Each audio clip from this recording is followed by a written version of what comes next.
ஆனால் என்ன பேர் அஜீஷ், நான் பேசிப்பாறை கன்னியாகுமரி டிஸ்ட்ரிக்ட்லேருந்து வரேன். அதுக்கு வேண்டிட்டு நேற்று நைட்டில் 4 மணிக்கே கிளம்பி வந்திக்கியோம்.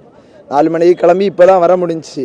அந்த அளவுக்கு டிராஃபிக் எல்லாமே இருந்துச்சு. ரொம்ப ரிஸ்க் எடுத்து தான் வந்தோம். நாங்கள் மட்டும் இல்லை, இங்கே எல்லாருமே சேர்ந்து அவ்வளோ ரிஸ்க் எடுத்து வந்து நிற்கும். இது எல்லாமே தளபதியை பார்க்க மட்டும்தான், தளபதிக்கு வேண்டி மட்டும்தான். தலைவரை பார்க்கணும். 2026 அவரை அங்கே சிஎம் சீட்டில் உட்கார வைக்கணும். அதுக்கு வேண்டி தான் எவ்வளோ கூட்டவுமே. சரியா, எல்லாமே நாங்கள் பார்த்து விடுவோம். அவ்வளோதான். அவர் தோத்தாலும் ஜெயிச்சாலும் கூட நாங்கள் உண்டு. 18 கிலோமீட்டர் ஒரு சைடு மட்டுமே நடந்து போனோம். ஒரு சைடு மட்டுமே 18 கிலோ தூரத்துல நின்று பார்க்க முடிஞ்சிச்சு. அவ்வளோ மட்டும்தான் நடந்துச்சு. இந்த வாட்டி நேரமே பக்கத்தில் நின்று பார்க்கணும்னு வேண்டி தான் நாங்கள் வந்திருக்கோம். ராம்பாக் எல்லாமே பார்க்கணும். போன வாட்டி 18 கிலோமீட்டர் நடந்ததுனால ராம்பாக் பார்க்க முடியல. அதையும் பார்க்கணும்னு சொல்லிட்டு இன்னைக்கு காலையுமே 4 மணிக்கே கிளம்புறோம். நேற்றுக்கு ஏற்பாடுலாம் பக்காவா இருக்கு. எல்லாமே தொண்டர்கள் எல்லாமே தான் இப்போ வந்த வழியிலே தண்ணி எல்லாமே கொடுத்து பக்காவா பண்ணி வச்சிருக்காங்க.